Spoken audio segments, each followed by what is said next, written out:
विश्वनाथ भगवान की।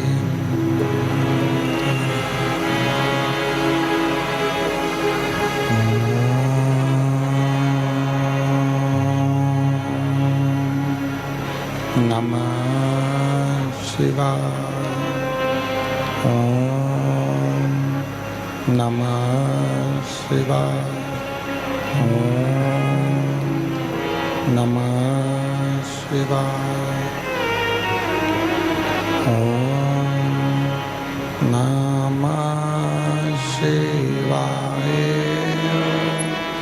नमः शिवाय।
विश्वनाथ भगवान की, महाकालेश्वर भगवान की, ओमकारेश्वर भगवान की, कुबेरेश्वर महादेव।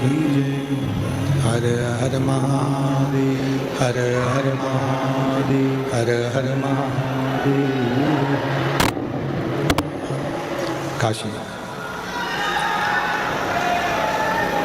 विश्वनाथ ओगड़दानी त्रिकालदर्शी कैलाशी अविनाशी भगवान शिव की पवित्र पावन शिव महापुराण की कथा रुद्राक्ष महोत्सव 2026 के ये पवित्र पावन बेला आप सभी जीजियों का मायका, वेलकम टू मायका।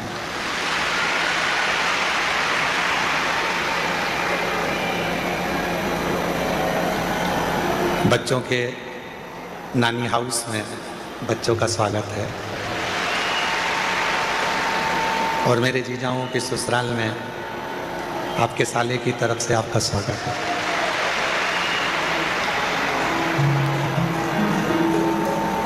ये पवित्र पावन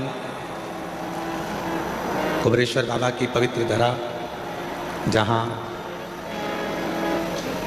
इस पवित्र प्रांगण में जो ये आप लोगों ने बनवाया है, आप लोगों की सेवा के लिए, ये पवित्र पंडाल में पहली बार बाबा की ये कथा यहाँ हो रही है। इसलिए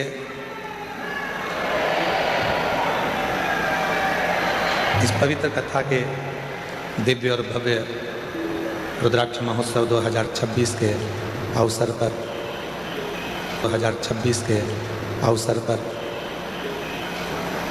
इस कथा के जो मुख्य यजमान बने हैं श्री दीप्तेश भाई महेंद्र भाई पटेल, ललित बेन दीप्तेश भाई पटेल अमेरिका से आए हैं, जो यजमान पद ग्रहण किया है। एक बार जोरदार ताली बजाएं। जहाँ बैठे हों वो अपनी जगह पे खड़े जरूर हों। प्रणाम। आपकी बहुत दिन से इच्छा थी और बहुत दिन से मन था शिव महापुराण के यजमान पद ग्रहण करने का। एक बार उनके लिए जोरदार ताली बजाएं जो अमेरिका से आए। सोमानी जी जो प्रतिवर्ष इस पवित्र कथा के और तीर्थ कथा के यजमान बनते हैं, सूरत से जिनकी साड़ियों की कपड़े की फैक्ट्रियां हैं, एक बार जोरदार ताली बजाकर उनके लिए साथी था।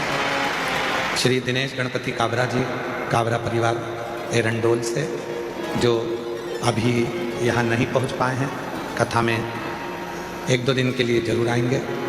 प्रत्येक तीर्थ की कथा में और प्रत्येक कुबरेश्वर बाबा की धरा पर दिनेश गणपति काबरा जी, काबरा परिवार एरंडोल हमेशा यजमान बना है। एक बार उनके लिए जोरदार ताली बजाएं। श्री सत्यनारायण रामदयाल मालपानी जी संभाजी नगर से हैं, जो पूर्व में भी कथा के यजमान बन चुके हैं और बाबा की कृपा से इस वर्ष भी यजमान बने हैं। जोरदार ताली बजाएं। स्वर्गीय मुरलीधर राव काले जी की स्मृति में श्री अनिल मीनाक्षी काले जी द्वारा विदर्भ कर्नाटका से शिव महापुराण कथा के यजमान पद ग्रहण करें हैं। एक बार उनके लिए जोरदार ताली बजाएं। स्वर्गीय सुमित्रा देवी गोवर्धन लाल जी माहेश्वरी की स्मृति में पुत्र संतोष राधा महेश्वरी द्वारा इंदौर से प्रतिवर्ष आप कुबरेश्वर धाम के और गुरु पूर्णिमा के यजमान बनते हैं। एक बार जोरदार ताली बजाएं। इंदौर से स्वर्गीय श्री रामचंद्र सुरटेवार जी की स्मृति में सुहासिनी विजय कुमार रामचंद्र सुष्टराम जी द्वारा उदगीर से शिव महापुराण कथा के यजमान बने हैं। एक बार जोरदार इनके लिए ताली बजाएं, जो पूर्व में भी यहाँ यजमान पद ग्रहण कर चुके हैं। बहुत बहुत साधुवाद। श्रीमती सरला कैलाश रुंगटा जी कलकत्ता से हैं, जो शिव महापुराण कथा के यजमान पद ग्रहण करे हैं और पूर्व में भी अपने यजमान पद बने हैं। जोरदार ताली बजाएं। स्वर्गीय बसंत कुमार कोठारी जी की स्मृति में श्रीमती शोभा बसंत कोठारी जी आशीष कुमार जी द्वारा बेलवाड़ी सेंधवा से आप कथा के यजमान पद ग्रहण करे हैं। श्री रमेश रेखा ठकराल जी, मोना ठकराल जी दिल्ली से, ये बेटी भी वैद्यनाथ जी में भी यजमान पद ग्रहण करी थी, गुरु पूर्णिमा पे भी यजमान पद ग्रहण करी थी, पिछले रुद्राक्ष उत्सव में भी यजमान पद ग्रहण करी थी और इस रुद्राक्ष उत्सव में भी बेटी ने यजमान पद ग्रहण किया है। एक बार जोरदार ताली बजाएं। श्रीमती पार्वती सदाशिव पोद्दार जी न्यू मुंबई से हैं, जो शिव महापुराण के यजमान पद ग्रहण करे हैं। बहुत बहुत साधुवाद। श्रीमती नीलम जसवंत लाल सरिया जी कुणाल दिव्या मुंबई से हैं, जिन्होंने कथा के मुख्य यजमान पद ग्रहण करा। रमेश रेखा ठकराल जी दिल्ली से, श्री राजेंद्र एम सिंह जी, संजू देवी जी, श्वेता कैलाश पटेल जी पालघर मुंबई से हैं, जिन्होंने यजमान पद ग्रहण करा। सुशील कुमार पुरुषोत्तम महेश्वरी जी प्रतापगढ़ राजस्थान से हैं, जिन्होंने यजमान पद ग्रहण करा है। एक बार जोरदार ताली बजाएं। और श्रीमती भुवनेश्वरी यादव, अनुराग सिंह यादव जी पूर्वजों की स्मृति में जयपुर से यजमान पद आप लोगों ने ग्रहण किया, उसके लिए साधुवाद। स्वर्गीय मदन लाल जी बर्फी गोयल जी की स्मृति में मधु श्याम सुंदर गोयल जी द्वारा नोएडा उत्तर प्रदेश से यजमान पद ग्रहण करा है। ये यजमान परिवार नोएडा का पूर्व में भी गुरु पूर्णिमा पे, पूर्व में दिल्ली में और पूर्व में रुद्राक्ष उत्सव में यजमान पद ग्रहण करा, तीर्थ में भी यजमान पद ग्रहण करा और आज फिर बाबा की कृपा से यजमान पद ग्रहण करा। जोरदार ताली बजाएं।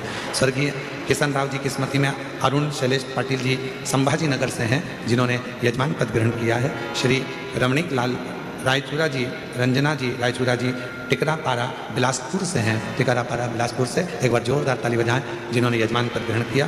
केदारनाथ मीना जायसवाल जी ठाणे महाराष्ट्र से हैं, जो यजमान पद ग्रहण करे हैं। स्वाति मयंक गुप्ता जी मेरठ से हैं, जो यजमान पद ग्रहण करे हैं। एक बार जोरदार ताली बजाएं। स्वर्गीय जयकृष्ण पटेल जी की स्मृति में श्रीमती पारुलप्रीत दृष्टि पटेल जी द्वारा न्यू जर्सी अमेरिका से आकर आपने यजमान पद ग्रहण किया है। एक बार इस परिवार के लिए भी जोरदार ताली बजाएं, जो कि अमेरिका से पधारे हैं। सुभाष चंद्र रक्षा कटियार जी बेंगलोर से आए हैं, जिन्होंने पूर्व में भी यजमान पद ग्रहण किया था और आज भी यजमान पद ग्रहण करे हैं। एक बार जोरदार ताली बजाएं। श्री रामकिशोर जी पूनम सिंह जी दिल्ली से यजमान पद ग्रहण किया है, उनके लिए भी साधुवाद।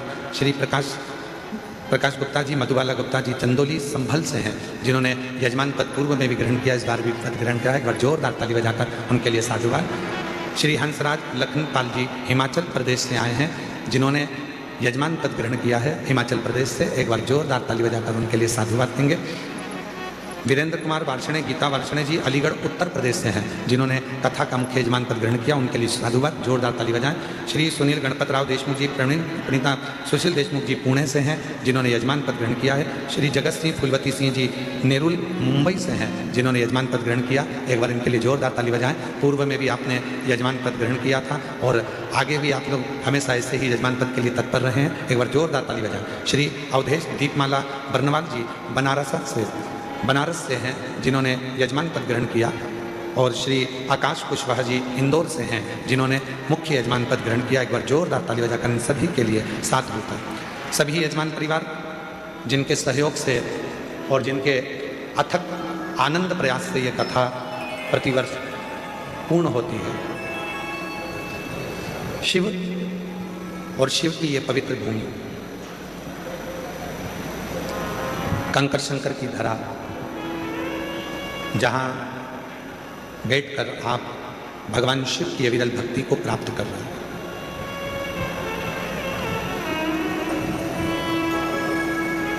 सात दिन के लिए आप अपने पिता के घर आए हैं।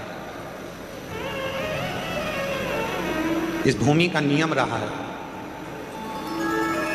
इस भूमि से कोई खाली नहीं गया है, जो आया वो कुछ लेकर गया।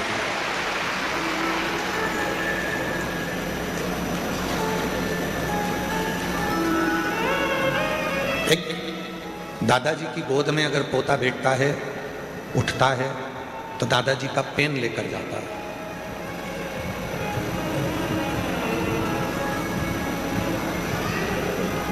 दादी की गोद में अगर पोता पोती बैठते हैं तो कुछ ना कुछ दादी का भी सामान, चश्मा जो दादी के पास होता है वो लेकर चले जाते हैं। लाखों की संख्या में आप लोग आए हैं और आज मेरे भोले बाबा भी जब आप 7 दिन बाद यहाँ से जाएंगे तो निश्चित है मेरा बाबा भी तुमको कुछ ना कुछ देकर जरूर देगा। कृपा बिना न हिले एक भी अणु, लेते हैं सांस तेरी कृपा से तनु तनु। बखान क्या करूं मैं राहों तेरा, चपटी भगोत में खजाना कुबेर का। हे गंगाधार मुक्ति ओंकार तू, भोले ओंकार तू। आयो शरण तिहारी शंभु तार तार तू। बखान क्या करूं मैं राहों के ढेर का। आप भी बोलिए साथ में। बखान क्या करूं मैं राहों के चपटी भगवत में खजाना कुबेर का। हे गंगाधार मुक्ति ओंकार तू, भोले ओंकार तू। आयो शरण तिहारी शंभु तार तार तू। बस को पकड़ना है तो बस स्टैंड जाना पड़ेगा। ट्रेन को पकड़ना है तो रेलवे स्टेशन बोलो बोलो जाना पड़ेगा। फ्लाइट पकड़ना है तो एयरपोर्ट जाना पड़ेगा। जहाज पकड़ना है तो समुद्र के तट पर जाना पड़ेगा। और भोले बाबा को अगर पकड़ना है तो कुबेरेश्वर धाम आना पड़ेगा।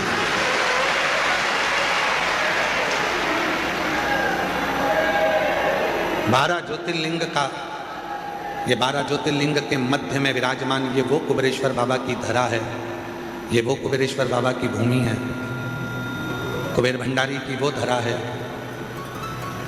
जहाँ पर आने के बाद में 12 ज्योतिर्लिंग में आप भगवान शिव को जो जल चढ़ाते हो, भगवान शिव का जो दर्शन करते हो, उसका पुण्य फल ये कुबेरेश्वर बाबा की धरा पर नमन कर कर आपको प्राप्त हो जाता है। आपको अब यहां रहकर करना क्या क्या है?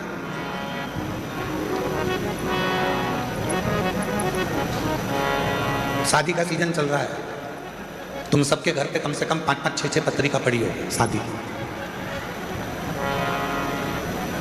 किसी किसी के यहाँ तो 8-8, 10-10 पत्रिका पड़ी होगी शादी की। अरे बोलो तो सही है कि गलत है?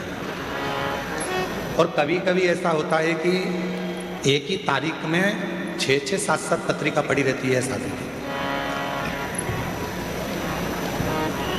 बोलो री जी सही है कि गलत है? अब तुम क्या करते हो? पत्रिका देखोगे किसके यहाँ की है, किसके यहाँ की है,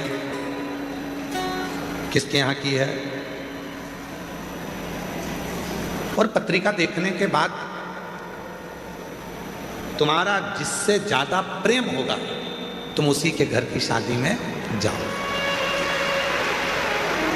भले 10 पत्रिका पढ़ी हो, 8 पत्रिका पढ़ी हो, 5 पत्रिका पढ़ी हो, 10-12 पत्रिका पढ़ी हो, पर जिससे ज्यादा प्रेम होता है व्यक्ति उसी के घर की शादी में जाता है।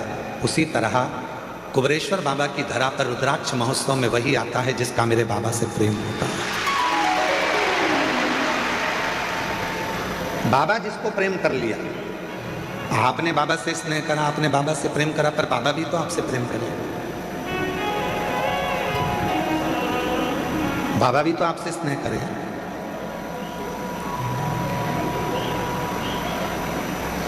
तो जितने ये लाखों की संख्या में जो शिव भक्त बैठे हैं, 1 पंडाल, 2 पंडाल, 3 पंडाल, 4 पंडाल, 5 पंडाल, पीछे के 3 पंडाल, जितने जितने पंडाल में आप लोग बैठे हुए हो, आप सब ध्यान रखना, आप बाबा को कितना चाहते हो ये नहीं मालूम, पर आपको देखकर ऐसा लगता है कि मेरा भोले बाबा आपको बहुत चाहता है, आपको बड़ा स्नेह है।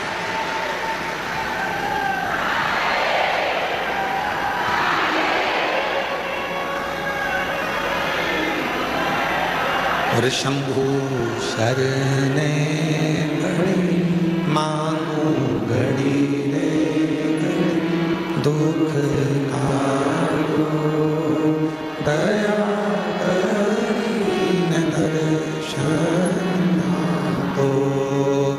शंभु शरणे घड़ी मांगू घड़ी दुख दया।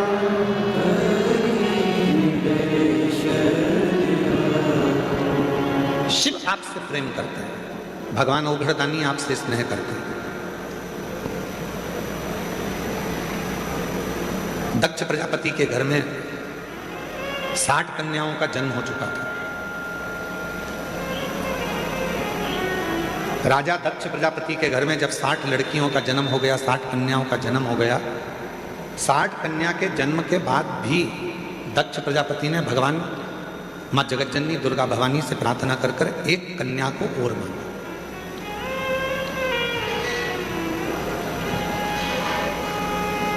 एक कन्या और मांगा।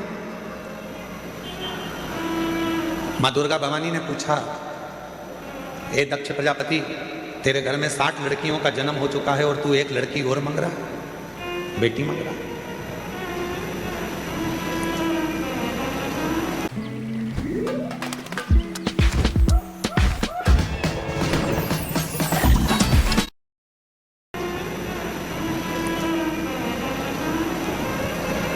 अभी हम कल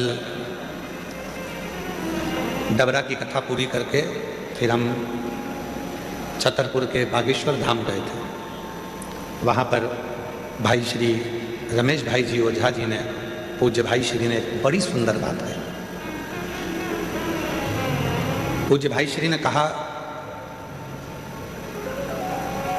जैसे अपन कहीं दान देते हैं और दान देने के बाद रसीद लेते हैं, कहीं डोनेशन दिया तो डोनेशन के बाद हम जो रसीद लेते हैं उस रसीद को देखकर हम बड़े खुश होते हैं कि हमने दान किया, हमने पुण्य किया। तो पूज्य भाई श्री कह रहे थे, पूज्य भाई श्री रमेश भाई जी ओझा जी अपनी वाणी में कह रहे थे कि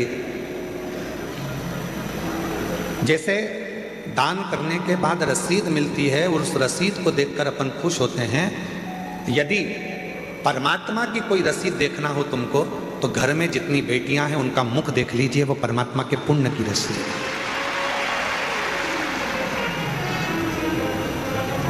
वो परमात्मा के पुण्य की रसीद है।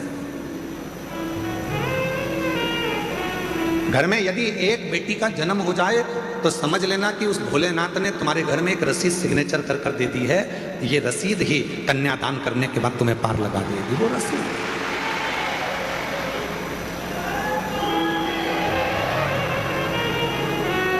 दक्ष प्रजापति के घर में 60 कन्याओं का जन्म हो गया। एक कन्या और मां जगत जननी दुर्गा भवानी से मांग रहे और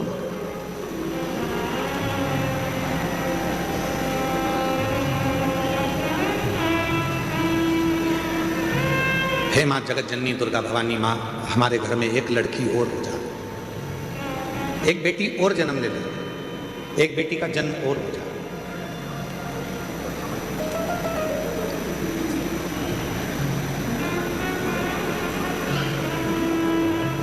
देवी जी ने पूछा, जगत जननी दुर्गा भवानी ने पूछा कि तुम्हारे घर में इतनी लड़कियां हैं, पीछे की आवाज का ध्यान दे, तुम्हारे घर में इतनी बेटियां हैं, तुम्हारे घर में इतनी लड़कियां हैं, तो तुम्हें और लड़की की क्या जरूरत है? तो दक्ष प्रजापति ने मां जगत जननी दुर्गा भवानी से कहा, मां एक कन्यादान करने पर हजारों अश्वमेध यज्ञ का फल प्राप्त हो जाता है, 2 कन्यादान करने पर सोम यज्ञ का फल प्राप्त हो जाता है, 3 कन्यादान करने पर इंद्र का सिंहासन प्राप्त हो जाता है, 4 कन्यादान करने पर हमें सर्वोत्तम यज्ञ का फल प्राप्त हो जाता है, और जब हाथ से प्रति समय पर 1 कन्या का यदि कन्यादान होता है तो हमारा वैकुंठ में निवास हो जाता है। ये शिव तत्व, ये शिव तत्व।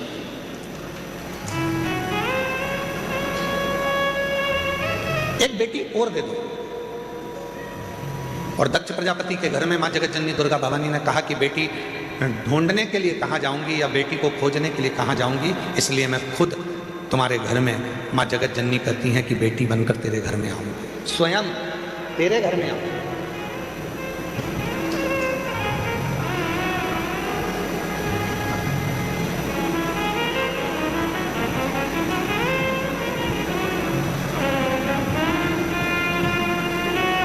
लोग कहते हैं बेटी घर में जन्म ले ली। यहाँ हमारे जजमान परिवार में ठकराल परिवार बैठा हुआ है। वो ठकराल परिवार दिल्ली से,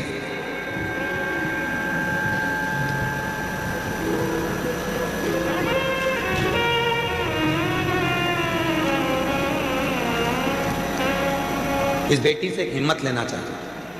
कहाँ बेटी है बेटा? ये बेटी है। इस बेटी से एक हिम्मत लो। एक कथा का यजमान पद ग्रहण करने के बाद में जब यहाँ से जाती है तो बाबा से कहकर जाती है कि फिर जजमान बनने के लिए तुझे व्यवस्था करना है, और ऐसी व्यवस्था करना है कि मैं अपने माँ बाप को कुबेरेश्वर धाम पर आकर यजमान पद ग्रहण करा दूं। नौकरी कर। कल एक डबरा के अधिकारी जी ने प्रश्न किया, डबरा में पूर्व गृह मंत्री श्री नरोत्तम मिश्रा जी के यहाँ कथा चल रही थी, तो वहाँ एक अधिकारी ने, वहाँ के अच्छे अधिकारी ने एक प्रश्न किया कि गुरुजी कथा बहुत होती हैं, पर आप जब शिवपुराण की कथा करते हैं तो ये आपकी कथा में बहुत सारी माताएं आती हैं, इसका कारण क्या है? इसका कारण क्या है? हमने कहा इसका केवल एक कारण है, ये हमको सुनने के लिए नहीं आती है। ये जब भी कथा के पंडाल में आती हैं तो ये सोचकर आती हैं कि मेरा भोले बाबा कुछ कहने वाला है, शंकर जी कुछ कहने वाले हैं, और शिव जी उस कथा को कहेंगे और मैं उस कथा को सुनूंगी, और जो वाणी निकलेगी वो मेरे लिए कल्याणप्रद हो, वो मेरे लिए। एक लड़की की सर्विस नहीं लग रही थी। एक माँ बाप, एक पत्र है,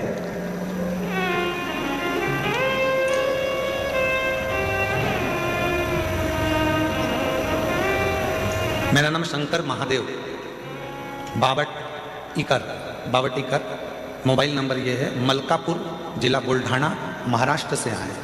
कहीं बैठे हों तो हाथ हिला सकते हैं। आप ही हैं बाबा जी? मैं आपको नमन करता हूँ। ये वो पिता है, बेटी ने हिम्मत हार दी थी कि पापा मेरी कहीं जॉब नहीं लग रही है, मैं इतनी पढ़ गई फिर भी मेरी सर्विस नहीं लग रही है, कोई मुझे गवर्नमेंट जॉब नहीं मिल रही है। पिता ने अपनी बेटी से कहा कि वो सीहोर वाला बाबा कहता है कि मेहनत को 4 गुना कर, रात दिन एक कर दे, फिर एग्जाम दे। और बाप ने संकल्प लिया था कि मेरी बेटी की जैसी नौकरी लग जाएगी, जहां भी शिव पुराण की कथा होगी पैदल जाऊंगा। यवतमाल महाराष्ट्र से जैसे ही बेटी की सरकारी नौकरी लगी और वह बाप पैदल चलकर यवतमाल महाराष्ट्र से यहाँ पहुंचा है, पैदल चलकर यवतमाल महाराष्ट्र से यहाँ पहुंचा है। आओ बाबा जी, आ जाओ, आप आ जाइए। मलकापुर, जिला बुल्ढाना, महाराष्ट्र से पैदल चलकर आए और आज से नहीं निकले हैं, कम से कम 10 दिन 15 दिन पहले के निकले हैं। धीरे धीरे धीरे धीरे शिव का नाम लेते लेते, शंकर का गुणगान करते करते करते करते यहां तक पहुंचे। विश्वास,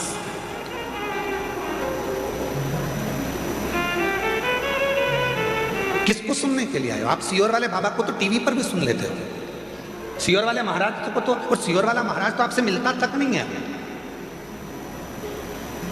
इसीलिए आप लोग कथा के मंडप में भी आते हो, कुबेरेश्वर धाम पर आरती होती है तो उसमें सम्मिलित हो जाते हो कि किसी न किसी रूप में दृष्टि तो पड़ जाएगी, मिल तो जाएंगे, देख तो लेंगे।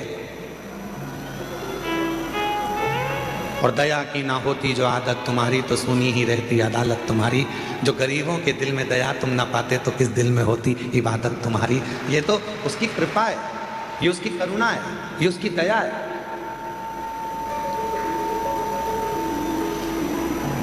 ये शिव की उदारता है। एक बेटी तुम्हारे घर में यदि है, और उस परमात्मा से कहना, और फिर निवेदन करूं मेरी जीजियों, बेटे के जन्मदिन पर तुम फटाके फोड़ो चाहे ना फोड़ो, बेटे के जन्मदिन पर तुम नगाड़े बजाओ चाहे ना बजाओ, और बेटी तुम्हारे घर में जन्म ले तो उस दिन खूब खुशियां मनाना कि मेरे घर में मेरे परमात्मा ने एक बेटी को भेज दिया।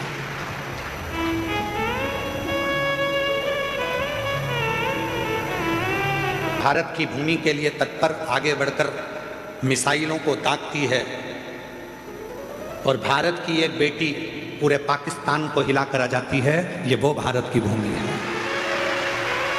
ये वो भारत की भूमि है जिस भारत की भूमि पर बेटियों का सम्मान है, जिस भारत की भूमि पर बेटियों का आदर है, जिस भारत की भूमि पर बेटी को कन्या रूपी रतन कहा जाता है, जिस भारत की भूमि पर बेटी को हमारे यहाँ एक माणिक रतन कहा जाता है, जिस भारत की भूमि पर बेटी को सम्मानता का भाव दिया जाता है, ये वो भारत की भूमि है।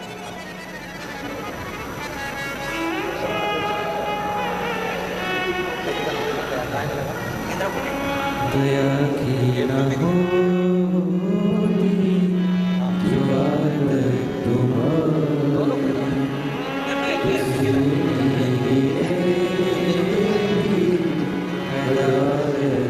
इस पिता के लिए जोरदार ताली बजाओ। बेटी का जॉब लगा तो यवतमाल महाराष्ट्र से पैदल चलता चलते कुबेरेश्वर धाम।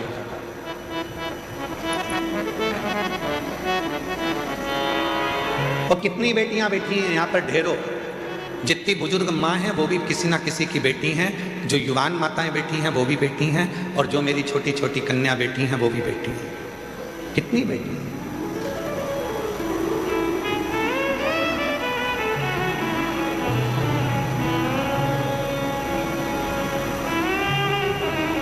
अभी भोपाल में एक सम्मेलन था, उस सम्मेलन में हम गए थे तो उसमें हमसे पूछा गया कि आप राष्ट्र को अगर उज्जवल देखना चाहते हैं तो क्या देखना चाहते हैं?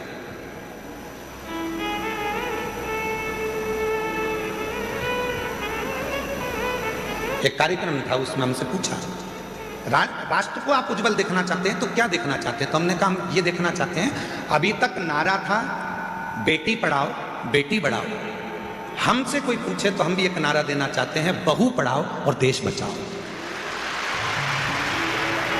कोई हमसे पूछे तो एक नारा हम भी देंगे कि जैसे तुम बेटी को पढ़ा रहे हो, जैसे बेटी के लिए तुम अपनी जान दे रहे हो, वैसे बहू को भी अपने घर में आने के बाद उसकी इच्छा पूछो, बेटा पढ़ना है, आगे बढ़ना है, तुझे कुछ करना है।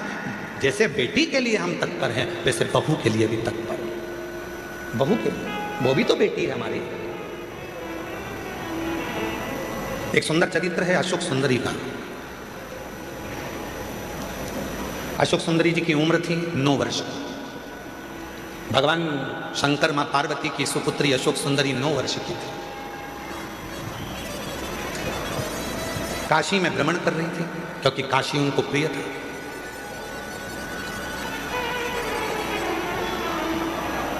अशोक सुंदरी जी को काशी बड़ा प्रिय था। काशी में रह रही थी, काशी में भ्रमण कर रही थी और भ्रमण करते करते काशी की धरा पर अशोक सुंदरी एक दिन बाबा विश्वनाथ जी के पास में पहुंच गई, अपने पिताजी के पास। जब जाकर देखा तो पिताजी तो तप साधना में लीन थे। अशोक सुंदरी ने देखा कि पिताजी तो तप साधना में लीन है, अब मैं किसके पास जाऊं? तो अशोक सुंदरी फिर दौड़ लगाई, अपनी मां को खोजने लगी, माता पार्वती। उस समय पर मां जगतजननी जगदम्बा अंबा माता पार्वती मैया असुरों का संहार करने के लिए गई थी। मां जगतजननी को ढूंढ, पार्वती जी मिलती नहीं। अशोक सुंदरी आखिरी में ढूंढते ढूंढते श्री गणेश जी महाराज के पास में गई, गणेश जी भी नहीं मिले। षडानंद कार्तिकेय जी के पास गई, षडानंद कार्तिकेय भी नहीं मिले।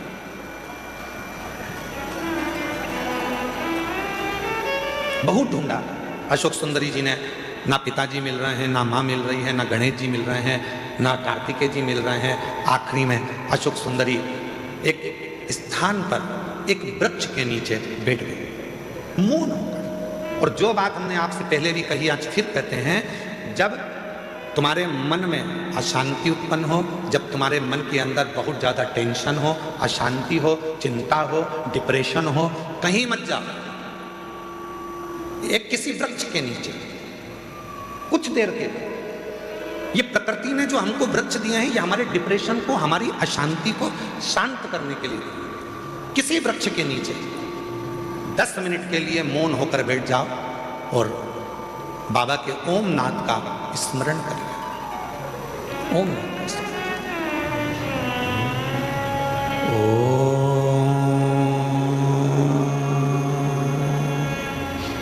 जब हम ओम नाद का स्मरण करते हैं किसी वृक्ष के नीचे बैठकर, तो प्रकृति के देव भगवान देव अधिदेव महादेव हमारे ऊपर दृष्टि देते हैं, हमें देखते हैं। शिव महापुराण की कथा में लिखा है, गर्ग संहिता में लिखा है, पद्म पुराण में लिखा है, नर्मदा पुराण में लिखा है, स्कंद पुराण के रेवा खंड में लिखा है, जो पुण्य नदी के तट पर भजन करने में मिलता है, जो पुण्य तीर्थ में जाकर भजन करने में मिलता है, जो पुण्य घर से बाहर निकलकर भजन करने में मिलता है, वो पुण्य एक वृक्ष के नीचे बैठकर ओम का नाद करने से तुरंत प्राप्त हो जाएगा। वो पुण्य प्राप्त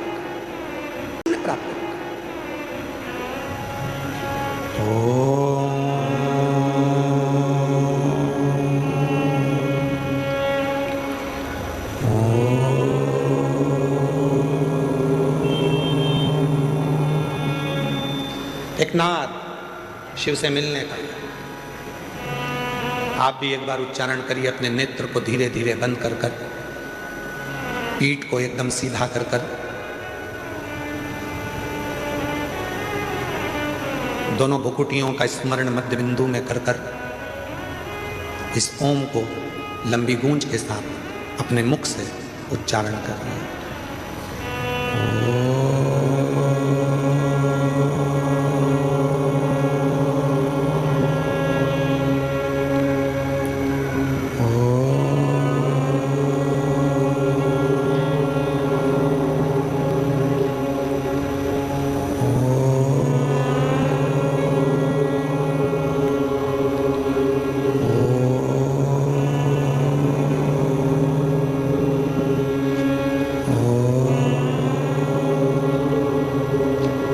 धीरे धीरे नेत्रों को खोलिए, स्मरण करिए देव अधिदेव महादेव के किसी वृक्ष के नीचे बैठकर शिव हमको देख रहे हैं और हम उस शिव को महसूस कर रहे हैं। ऐसा लग रहा है कि हमारे पास में हमारा देव अधिदेव महादेव कुबेर भंडारी स्वयं आकर खड़ा हुआ है। वो नाद है, वो अशोक सुंदरी ने ओम का उच्चारण करा, अशोक सुंदरी ने नाद किया ओम का। शिव पुराण की विद्येश्वर संहिता कहती है, स्कंद पुराण का रेवा खंड कहता है, किसी वृक्ष के नीचे बैठकर जब हम लंबी श्वास लेकर ओम का उच्चारण करते हैं तो महादेव हमको देखते जरूर हैं। और वही हुआ, जैसे ही अशोक सुंदरी ने काशी में बैठकर ओम नाद करना प्रारंभ करा, शिव जी की दृष्टि पड़ी तो इतने में भगवान शंकर तो तप में लीन थे और अशोक सुंदरी उनको महसूस कर रही है कि मेरे पिता है।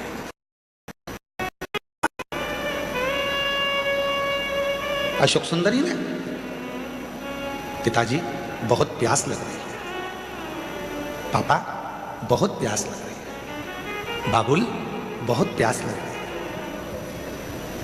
जिंदगी में यदि किसी बाप बेटी का प्रेम देखना है, जीवन में किसी पिता और पुत्री का प्रेम देखना है तो दो जगह पर देखिएगा। एक देखिए देव अधिदेव महादेव और अशोक सुंदरी का प्रेम, और दूसरा देखिए नरसिंह मेहता और नानी भाई का प्रेम। दोनों संबंध क्या है, रिश्ते क्या है, नाते क्या है, एक बाप और बेटी का स्नेह क्या होता है, ये शिव पुराण बता सकता है। एक बाप और बेटी का स्नेह क्या होता है, ये शिव पुराण बता सकता है। पिताजी मुझे बहुत प्यास लग रही है, बहुत प्यास लग रही है। पिताजी तो तप में लीन थे, कुछ बोले नहीं, बस प्रकट हो गए, बोले कुछ नहीं, केवल प्रकट हुए। बहुत तेज प्यास लग रही है पिताजी। पिताजी कुछ नहीं बोले। थोड़ी देर बाद अशोक सुंदरी ने देखा कि मेरे पिताजी की जटा में से टप टप टप टप करते हुए जल बह रहा था। अशोक सुंदरी को लगा कि गंगा मैया सिर पे है तो वो पानी बहा रही है, मैं क्यों ना इस जल को पी लूं। और तुरंत अशोक सुंदरी ने पिताजी के कंधे पर जाकर लिपट गई और लिपट कर अशोक सुंदरी ने अपने मुख को ऊंचा करा और शिव जी की जटा से, भगवान शंकर की जटा से जो बूंद बूंद जल टपक रहा था उसको अशोक सुंदरी ने पीना प्रारंभ कर दिया। 3 बूंद मुख में गई, 4थी बूंद मुख में गई, 5वीं बूंद मुख में गई, 6ठी बूंद मुख में गई और 7वीं बूंद जैसे ही मुख में जा रही थी, इतने में मां जगत जननी जगदम्बा अम्बा दौड़कर सिंह पर चढ़कर अपनी बेटी के पास दौड़कर आ रही थी। जगत जननी जगदम्बा अम्बा दौड़कर, सुंदरी सुंदरी सुंदरी सुंदरी अशोक सुंदरी सुंदरी सुंदरी, क्या बोले। शिवजी ने देखा कि पार्वती जी इतनी जल्दीबाजी में कहां से आ गई। तो पार्वती जी को देखकर शंकर भगवान तुरंत पूछा, क्या हो गया पार्वती, जो तुम इतनी चिल्लाती चिल्लाती अशोक सुंदरी सुंदरी सुंदरी अशोक सुंदरी सुंदरी सुंदरी अशोक सुंदरी करती हुई आ रही हो, क्या हुआ।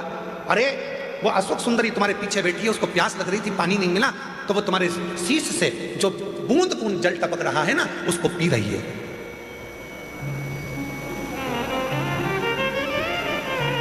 पार्वती जी बोली वो बूंद बूंद जल को पी रही है। शिवजी बोले तो गंगा ने तो जल नहीं टपकाया, गंगा ने तो एक बूंद जल नीचे नहीं गिराया। पार्वती ने पूछा, वही तो मैं बोल रही हूं कि गंगा तो आपकी जटा में बंद पड़ी हुई है, वो बूंद बूंद जल जो टपक रहा है वो जल नहीं है, तुम्हारे गले में जो वासुकी नाग पड़ा हुआ है उस नाग का जहर वो उगल रहा था, वो उगला हुआ जहर मेरी बेटी के कंठ में जा रहा था।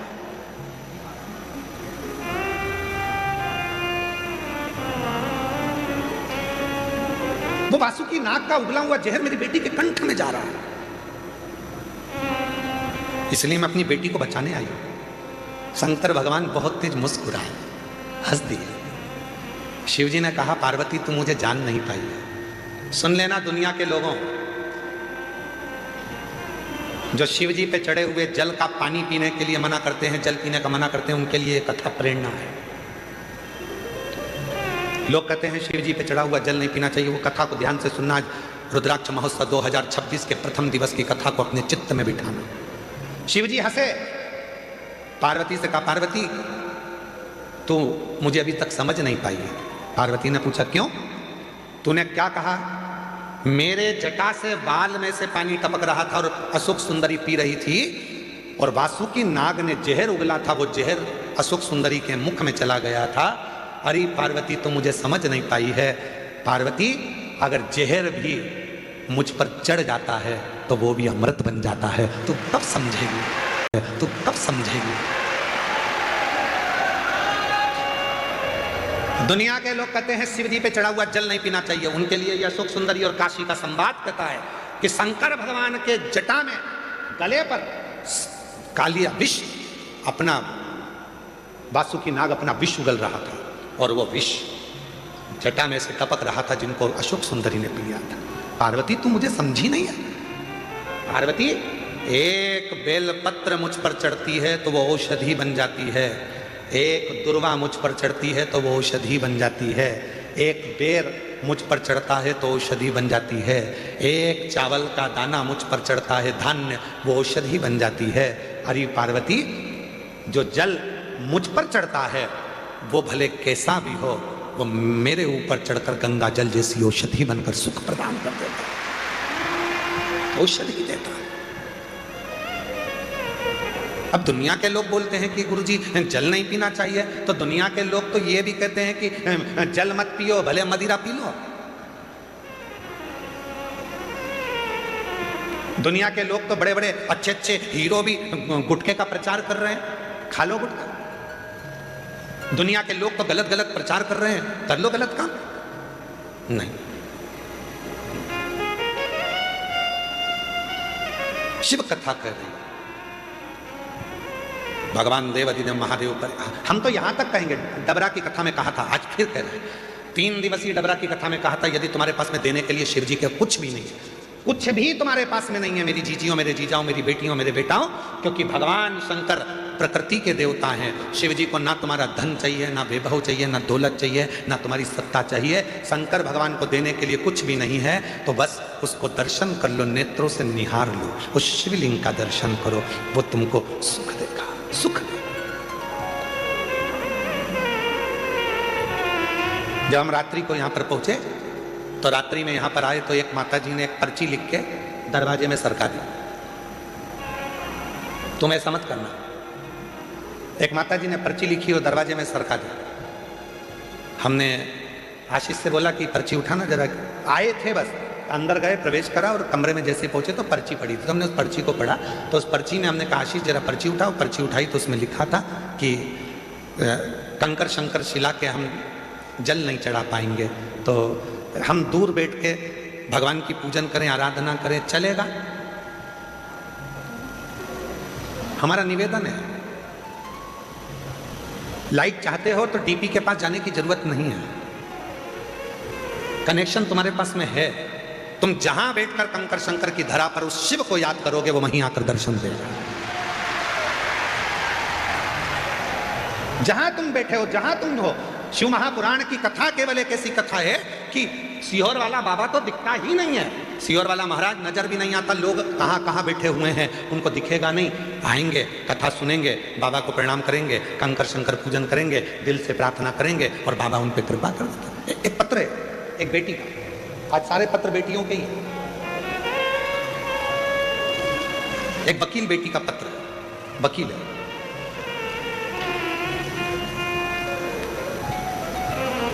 मैं सरोज परिहार जोधपुर राजस्थान से आई हूँ। कहीं बैठी हो सरोज जी परिहार?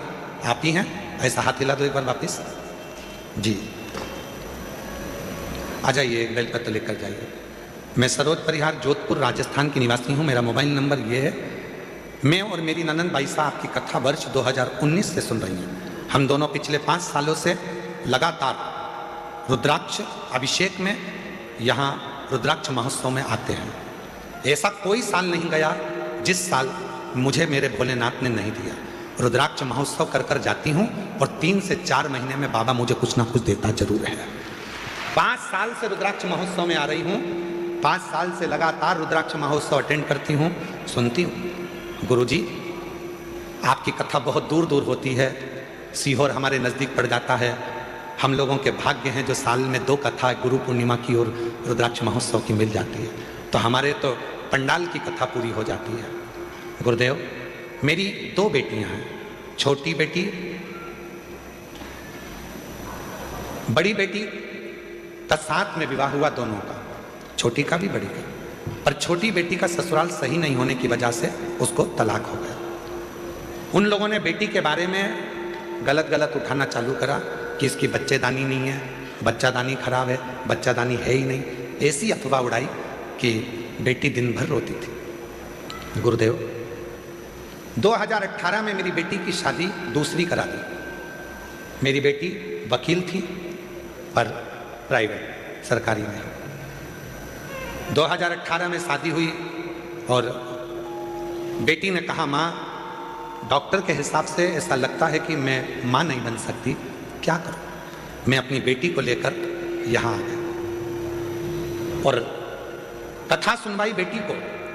कथा सुनने के बाद जब बेटी पहली बार यहाँ से गई, उसका गर्भ ठहर गया। पर ना जाने ऐसा क्या हुआ कि बेटी का जो बच्चा हुआ वो शांत हो गया। बेटी फिर टूट गई। मेरे से कहा, माँ मैं वापिस अभी नहीं जाऊंगी क्योंकि मेरा मन बड़ा दुखी है। तो मैंने अपनी बेटी से कहा, उसने तुझे पुत्र दिया था, उसने ले लिया, क्यों चिंता करती है, चल कथा में। बेटी को वापिस कथा में लेकर आई और बाबा की ऐसी कृपा हुई कि बेटी जब दूसरी बार कथा से गई तो वो सरकारी वकील बन गई। सरकारी वकील बन गई।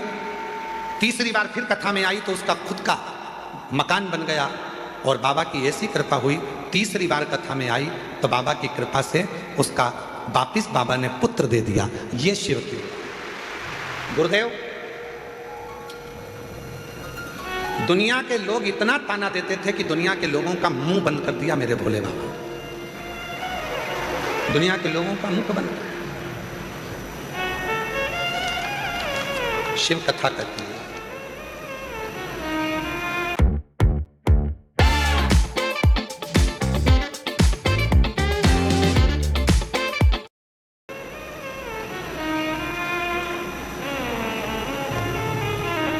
हमने, हमारा जो बच्चा हुआ है, बेटी का लड़का, उसका नाम दुनिया बहुत सारे महाराजों ने बताया इससे नाम रखना, उससे नाम रखना, पर हमने तो सीहोर वाले कुबेरेश्वर बाबा के नाम पे ही उसका नाम कुबेर सिंह सोलंकी रखा है। हमने उसका नाम कुबेर सिंह। इसमें एक लाइन माता ने लिखी कि मेरी बेटी इतनी टूट गई थी, वकील होकर इतनी टूट गई थी कि वो अपने शरीर को नहीं रखना चाहती, इतनी टूट गई। हिम्मत दी शिव ने, सीहोर वाले महाराज ने नहीं। और फिर निवेदन है, तुम सीहोर वाले महाराज के चक्कर में पड़ना भी मत, बिल्कुल भी। तुम चक्कर में पड़ना वो कुबेरेश्वर बाबा के, तुम चक्कर में पड़ना वो काल अधिपति महाकाल के, तुम चक्कर में पड़ना वो विश्वनाथ के, हमारे नहीं। तुम्हारे चक्कर में हम बाहर नहीं निकल पाते हैं। कहाँ है सोमानी जी? सही है कि तुम सबके चक्कर में हम बाहर नहीं निकल पाते। कभी मन भी करता है कि इतना बड़ा मेला लगा हुआ है, इतनी बड़ी मेला चल रहा है, चलो थोड़ी देर भोजनशाला चलकर देख लें, सबसे मिल लें। वो मिलना तो गया, तुम्हारी भोजन की थाली रख रख के तुम सब वहाँ इकट्ठे हो जाते हो और हमको डर लगने लगता है कि कहीं तुमको तकलीफ ना हो जाए।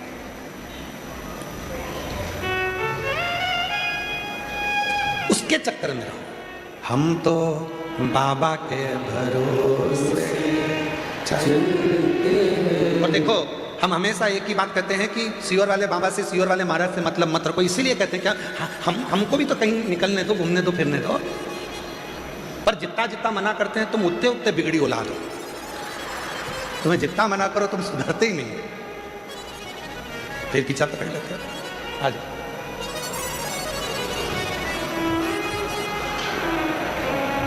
बाबा ने हमको चलना सिखाया, बाबा ने हम।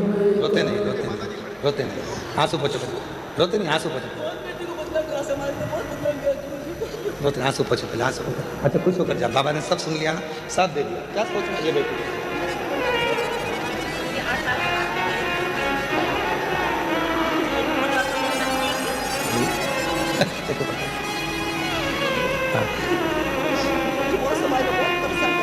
पहले आंसू पोछो, आंसू पोछो। अच्छा खुश होके जाओ, बाबा ने सब दे दिया ना, अब क्या सोचना उसको?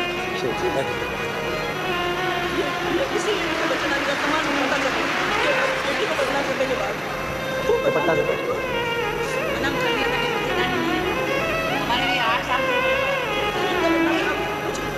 शिव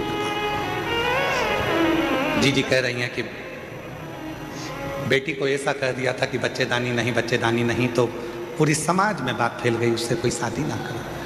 आखिरी में उसने सोच लिया था कि शरीर नहीं रखूंगी। तब वो बहन अपनी बेटी को लेकर एक रुद्राक्ष उत्सव में यहाँ आ गई। बेटी कथा सुनी, बेटी की शादी हो चुकी थी, वहाँ पर भी उसको सम्मान नहीं मिल पा रहा था कि संतान बाबा ने दे दी। आवाज नहीं आ रही है क्या? शिव कृपा से, शंकर जी की करुणा जब होती है तो अपने आप सबका होता है। इसीलिए आप लोगों से फिर कहते हैं, ऐसे दयालु नाथ से रिश्ता बनाइए। मेरी जीजियों, जितनी मेरी जीजी जीजा हैं, जितनी स्तुति हम करें उतनी स्तुति आपको करना है। हम भी बोले और तुम भी बोलो साथ में। तुम्हारी आवाज और हमारी आवाज दोनों मिले तो आनंद। ऐसे दया रिश्ता बनाइए, ऐसे दयालु नाथ से रिश्ता मिलता रहेगा आपको जो कुछ भी चाहिए, मिलता रहेगा आपको जो कुछ भी चाहिए। ऐसी करिश्मा होगा जो हुआ कभी नहीं, ऐसा करिश्मा होगा जो हुआ कभी नहीं। मांगा है भोलेनाथ से वरदान मांगा है भोलेनाथ से वरदान, तेरी दया बनी रहे जब तक है जिंदगी, तेरी कृपा बनी रहे जब तक है जिंदगी। मांगा है भोलेनाथ से वरदान, मांगा है भोलेनाथ से वरदान। उसकी कृपा, उससे संबंध, वो नाता, वो रिश्ता, वो तुम्हारा हो जाए।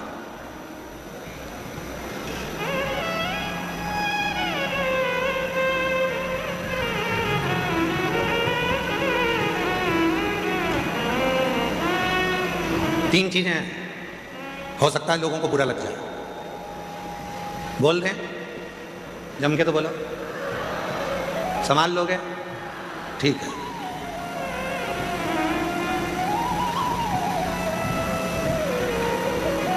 वो कुत्ता किसी काम का नहीं जिसको पालो और अपने को ही काट लो। यार पूरा सुनो, अभी नहीं बजाना, अपने को धर लो। वो कुत्ता किसी काम का नहीं जिसको पालो वो ही काट ले।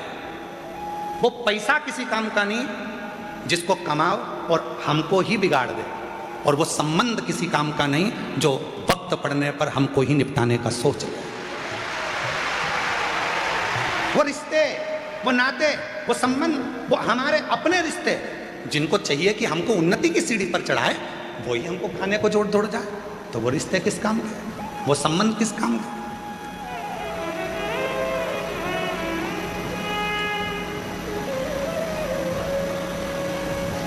हमारे देवर जी तो बहुत अच्छे हैं, पर हमारी देवरानी ने हमारे देवर को कब्जे में करके रखा है, रिश्ते खत्म कर दिए। अब उनका दोनों का अच्छा प्रेम भाव है, देवर पति पत्नी का। तुम्हें भड़काने की जरूरत क्या है? आग डालने की, घी डालने की? ये उनके कहने पे चलते नहीं। वो रिश्ते बेकार, वो रिश्ता किसी काम का नहीं है, वो रिश्तेदार किसी काम के नहीं है जो वक्त पड़ने पर साथ देने की जगह तुम्हारे को ही काटने का, तुमको ही निपटाने की सोच है। वो किसी का। शिव महापुराण की कथा कहती है, भगवान शंकर का चरित्र कहता है, माँ भगवान दक्ष प्रजापति ने माँ जगत जननी दुर्गा भवानी से एक बेटी मांगी और बेटी मांगने पर उन्होंने कहा कि माँ एक बेटी और हो जाए। माँ जगत जननी ने मना कर दिया कि तुम्हारे घर में पहले से 60 लड़कियों ने जन्म ले लिया, फिर एक बेटी और क्यों चाहिए? तो कहा कन्यादान करने में जो सुख है वो सुख कहीं सुख। वो सुख कहीं नहीं।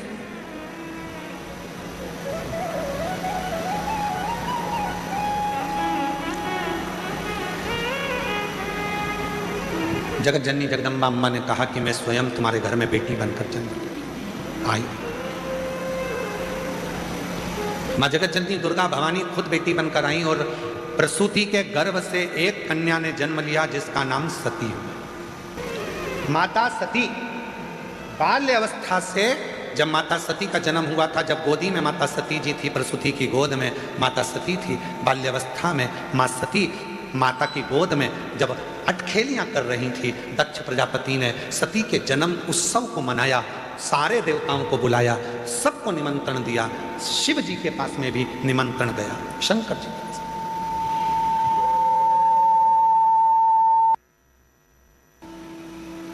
निमंत्रण सबके पास गया। सती मैया का जन्म हुआ है, सारे देवता सब माता सती का दर्शन करने के लिए सब आए। सती मैया अपनी अटखेलियां में लगी हुई थी, छोटी सी थी, गोदी में पड़ी हुई थी, गोदी में खेल रही थी, मां की गोद में माता सती खेल रही थी। किसी देवता को मां सती ने नहीं देखा, अपनी अटखेलियां करी। भगवान नारायण भी आए, लक्ष्मी जी भी आई, ब्रह्मा जी भी आए, ब्रह्मणी भी आई, इंद्र भी आए, इंद्राणी भी आई, गरुण भी आए, वरुण भी आए, सारे 33 कोटि देवता आए। तब तक माता सती ने किसी को नहीं देखा, पर जैसे ही भगवान देव अधिदेव महादेव सती मैया के सामने जैसे ही पहुंचे, गोदी में सती सोई थी, प्रसूति की गोद में सती सोई थी, और सती जैसे ही शिवाय, सती का ध्यान शंकर भगवान पर टिक गया। जैसे शंकर की कथा सुनने वाले, शिव महापुराण की कथा सुनने वाले कैसे होते हैं? कथा चालू होती है और एकदम साइलेंट, किसी की आवाज नहीं आती है, पड़ोसन बोले भी तो ये कौन ही मार देती है, चुप। और पूरा इतनी संख्या में 2 माताओं को एक कमरे में बिठा दो तो इनकी बात खत्म नहीं होती है। और तुम लाखों की संख्या में बैठे हो, और मेरी जीजियां, मेरे जीजा, मेरी बेटियां, बेटे, मेरे बुजुर्ग माँ बाप पूरी कथा के पंडाल में बैठे हैं, पर किसी एक की आवाज नहीं, एकदम चुप होकर। कहीं का बोल भी दे तो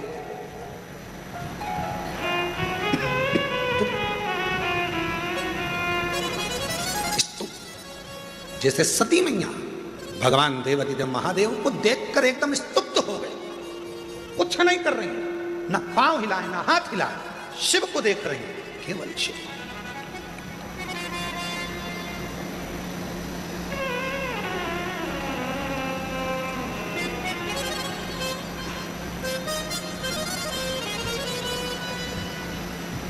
और भगवान देव अधिदेव महादेव ने सती को देखा, दक्ष प्रजापति को बुलाया और बुलाकर कहा, दक्ष प्रजापति जी, इस सती, ये मेरी जगत जननी जगदम्बा अम्बा तुम्हारे घर में आई है, सती तुम्हारे घर में प्रकट हुई है, इसका आदर करना, सम्मान करना, सत्कार करना।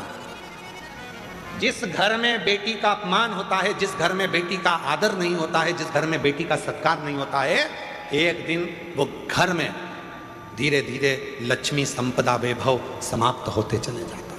आदर करो, बेटी का आदर। और आपका पूरी कथा को उठाकर देख लीजिए, दक्ष प्रजापति ने ना सती का सम्मान करा, ना सती जी के पति का सम्मान करा, ना सती का आदर करा, ना सत्कार करा। आखिरी में हुआ क्या? दक्ष प्रजापति का सिर कट गया और बकरे का मुख लग गया। सम्मान दो।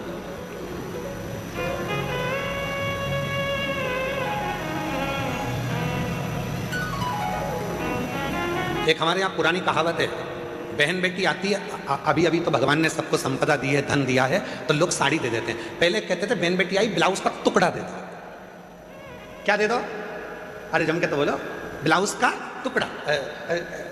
ऐसा घड़ी बना हुआ रहता था ऐसा, और 60, 70, 80 रुपए में मिल जाता था। ऐसा अच्छा बढ़िया पन्नी में धरा धरा है। तो माता इतनी चतुर होती थी, उसमें टीकी का पत्ता रख के और 2 चूड़ी रख के और ऐसा उसको बढ़िया जमा जमू के और उसको बहन बेटी को दे दे, ब्लाउज का टुकड़ा दे। क्यों? दक्ष प्रजापति अपने राजसभा में, अपनी सभा के अंदर सती को एक जमीन का टुकड़ा नहीं दिया था बैठने के लिए, तो वो दक्ष प्रजापति का घर भी गया और शीश भी गया। अगर वो एक टुकड़ा दे देते तो दक्ष प्रजापति का ना शीश कटता, ना दक्ष प्रजापति का घर जाता। इसलिए बहन बेटी को एक टुकड़ा ब्लाउज का देकर बहन बेटी का आशीर्वाद प्राप्त कर लिया जाता है, जिससे घर अच्छा रहे। एक टुकड़ा, बहुत।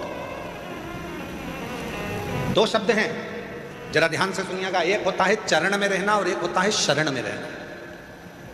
दो शब्द हैं, एक है चरण में रहना और एक है शरण में रहना। मंदिर में जाते हो, तुम्हारे घर के मंदिर में भगवान को दिया लगाते हो, पूजन करते हो, अगरबत्ती लगाते हो, धूप बत्ती लगाते हो, प्रणाम करते हो, मतलब तुम भगवान के चरण में हो। कहां पर हो? जम के बोलो जरा। चरण, इसको कहते हैं चरण में रहना। अब शरण में रहना किसको कहते हैं? मंदिर में जाकर प्रणाम कर कर, दिया लगाकर, बत्ती लगाकर, अगरबत्ती लगाकर, नमन कर कर, दिया बत्ती नी भी करी, बस भगवान के मंदिर के सामने चले गए और भगवान के मंदिर के सामने जाकर फिर तुम अपनी नौकरी पे, अपनी सर्विस में, अपनी दुकान पर, अपने व्यापार में तुम चले गए। मतलब दिन भर, जब तक दूसरे दिन तक तुम भगवान के सामने नहीं पहुंचते, तब तक भगवान की शरण में तुम बने हुए हो। कहीं पर भी चले, कहीं पर।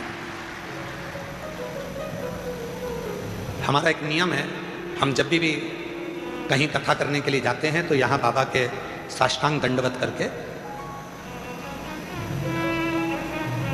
बाहर तो हम ज़्यादा निकलते नहीं है तुम्हारे चक्कर में, क्योंकि हम दंडवत करें तुम हमारे ऊपर दंडवत कर दो, तो दरवाज़ा लगा रहता है और हम वहीं से दंडवत करके और वहाँ की धूल को, मिट्टी को शरीर से अच्छा मल के लगाकर और कथा करने के लिए चले जाते हैं। क्यों? कि बाबा हम जब यहाँ से जाएं, जब तक आएं तेरी शरण में रहे। और आप तो किस्मत वाले हो, चरण में भी तुम हो और शरण में भी तुम हो, दोनों तुम हो। आज बाबा के चरणों में भी बैठे हो और शरण में भी बैठे हो। ये शिव की बात है, ये शंकर की।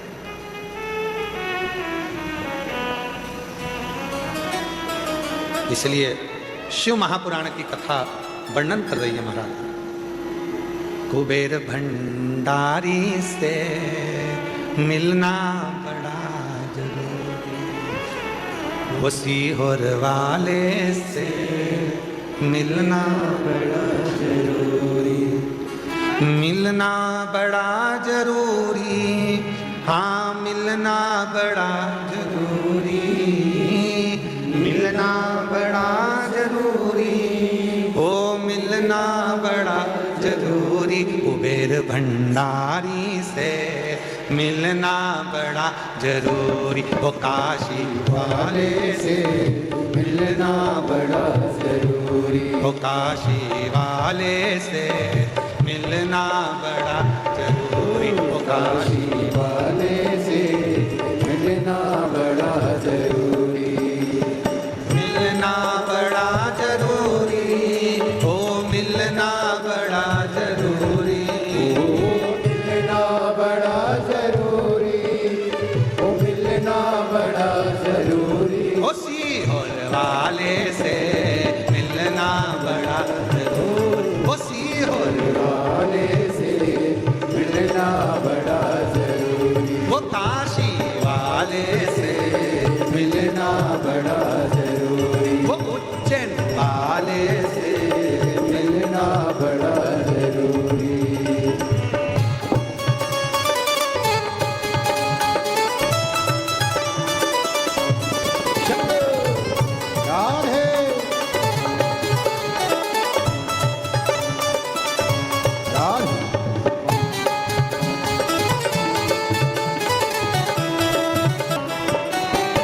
जो मैं होती पवन बसंती, झोंका बन कर आती, जो मैं होती पवन बसंती, झोंका बन कर आती, जो मैं होती कोयल चमेली, चरणों में बिछ जाती, जो मैं होती बेला चमेली, चरणों में बिछ जाती, बन न सकी मैं हवा का झोंका, बन न सकी मैं हवा का झोंका, बन न सकी मैं हवा का झोंका, बन न सकी मैं हवा का झोंका, ये मेरी मजबूरी, काशी वाले से मिलना बड़ा जरूरी, काशी वाले से मिलना बड़ा जरूरी।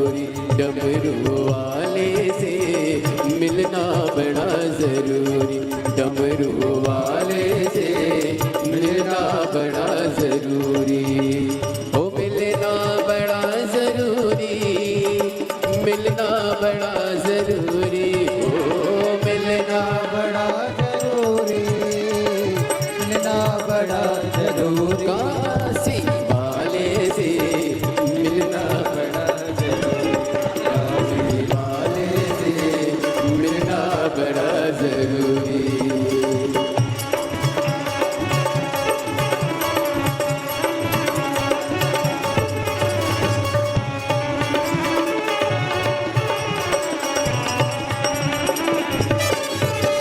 में होती कारी बदरिया छम छम नीर बाती, जो में होती कारी बदरिया छम छम नीर बाती, गरज गरज के बरस बरस के तुमको नित नहलाती, गरज गरज के बरस बरस के तुमको नित नहलाती, बन सकी मैं कारी बदरिया, बन सकी मैं कारी बदरिया, बन सकी मैं कारी बदरिया, बन सकी मैं कारी बदरिया, ये मेरी मजबूरी, काशी वाले से मिलना बड़ा ज़रूरी, काशी वाले से मिलना बड़ा ज़रूरी, डमरू वाले से मिलना बड़ा ज़रूरी, डमरू वाले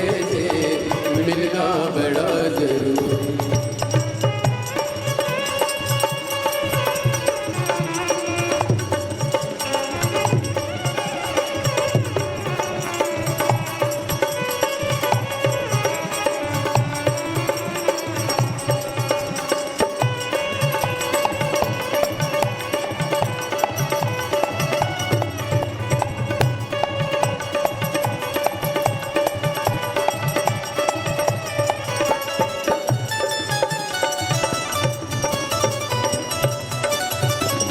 को संग में लेकर तुमसे मिलने आती, सब रसिकन को संग में लेकर तुमसे मिलने आती, पता तेरा मेरे पास नहीं है, पता तेरा मेरा पास नहीं है, पता मेरा तेरे पास नहीं है, पता मेरा तेरे पास नहीं है, ये मेरी मजबूरी, वाले से मिलना बड़ा ज़रूरी, काशी वाले से मिलना बड़ा ज़रूरी, मेरे भंडारी से मिलना बड़ा ज़रूरी, सीहोर वाले से मिलना बड़ा ज़रूरी, ओ भोले बाबा से मिलना बड़ा ज़रूरी, ओ शंभो बाबा से मिलना बड़ा ज़रूरी, ओ भोले बाबा से मिलना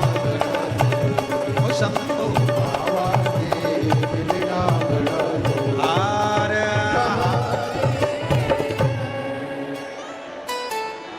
अपने स्थान पर बैठकर